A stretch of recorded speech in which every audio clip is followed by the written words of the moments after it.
जरा सोचिए, दो राजकुमार ऐशो आराम में पले बढ़े और लगभग एक ही समय में एक ही मकसद के लिए अपना सब कुछ छोड़ देते हैं, सत्य की खोज। लेकिन कमाल की बात यह है कि उनकी मंजिलें बिल्कुल अलग थीं।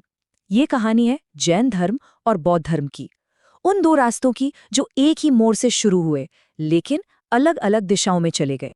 तो सवाल यही उठता है कि आखिर ऐसा कैसे हुआ? एक ही जमाने में एक ही जैसी सामाजिक पृष्ठभूमि से निकले दो महान दर्शन जीवन के सबसे बड़े सवालों पर इतने अलग-अलग नतीजों पर कैसे पहुंचे? चलिए, आज इसी दिलचस्प गुत्थी को सुलझाने की कोशिश करते हैं। ठीक है, तो कहानी शुरू होती है दो राजकुमारों से।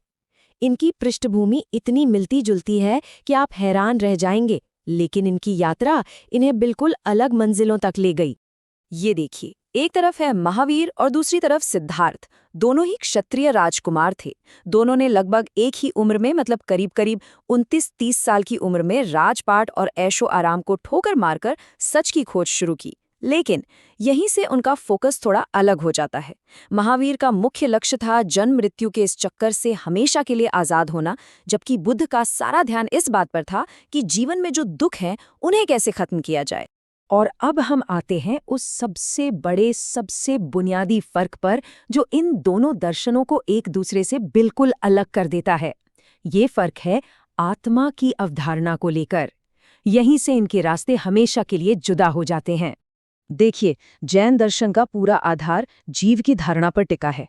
इसका मतलब है कि सिर्फ इंसानों या जानवरों में ही नहीं, बल्कि पत्थर, पानी, हवा, हर एक कण में एक जिंदा, हमेशा रहने वाली आत्मा है।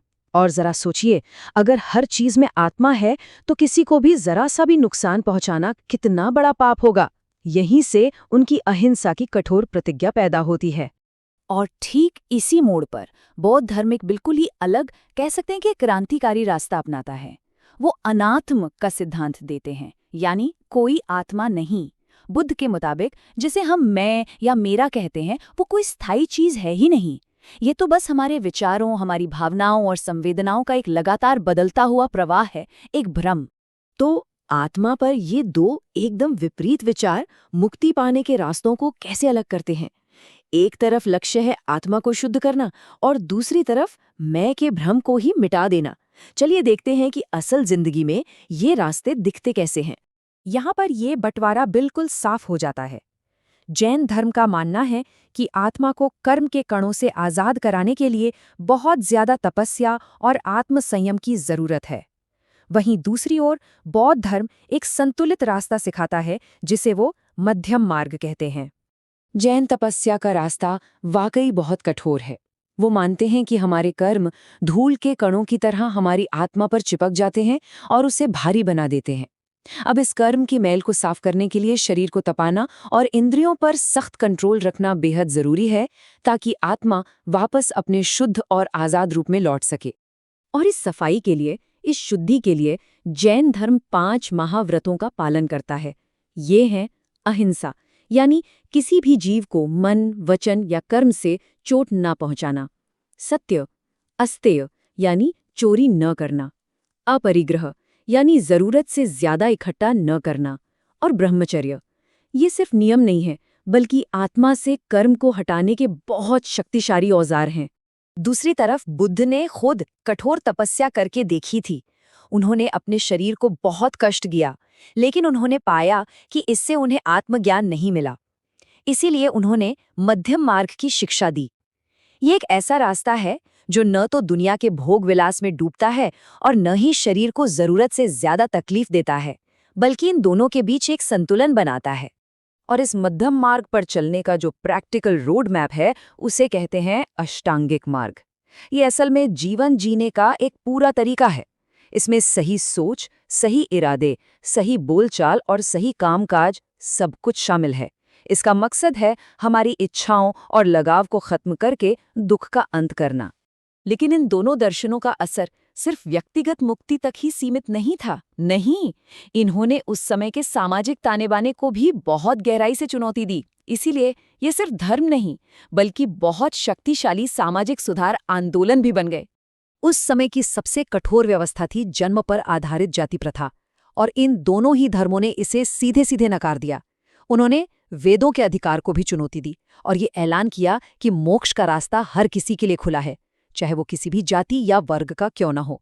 ये उस जमाने के हिसाब से एक बहुत ही क्रांतिकारी विचार था, जिसने आम लोगों को अपनी तरफ खींचा। अब जरा ये देखते हैं कि इनकी शिक्षाओं और तौर तरीकों ने इनके फैलाव और इनके लंबे समय तक टिके रहने वाले असर को कैसे प्रभावित किया। यहाँ हम देखते हैं कि कैसे इनके मूल दर्शन ने इनकी विरासत को एक शक्ल दी। दोनों ने ही संस्कृत के बजाय आम लोगों की भाषा यानी प्राकृत और पाली में उपदेश दिए, ताकि उनका संदेश ज्यादा से ज्यादा लोगों तक पहुंचे। लेकिन जैन धर्म की जो कठोर तपस्या थी, उसका पालन करना हर किसी के बस की बात नहीं थी, इसलिए ये मुख्य रूप से भारत तक ही सीमित रहा। वहीं बौद्ध धर्म का जो संतुलित मध्यम मार्ग था, उसने इसे भारत की सीमाओं के पार पूरे एशिया में फैलने में मदद की।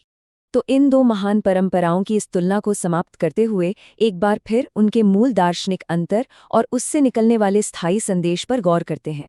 बुद्ध के ये अंतिम शब्द बौद्ध मार्ग के पूरे सार को बयां करते हैं। इसमें व्यक्तिगत प्रयास और खुद पर निर्भर रहने पर जोर है। ये किसी बाहरी शक्ति के बजाय अपने अंदर ही रोशनी खोजने का एक आह्वान है। और यही वो सवाल है जो आज भी उतना ही प्रासंगिक है। क्या खुद को बेहतर बनाने के लिए जैन धर्म जैसे कठोर आत्म अनुशासन की जरूरत है, या फिर बौद्ध धर्म के मध्यम मार्ग जैसा संतुलन ज्यादा असरदार है? इसका जवाब शायद हर किसी के लिए अलग अलग हो, और यही बात इन प्राचीन दर्शनों की आज भी बनी हुई अहमियत को दर्शाती है।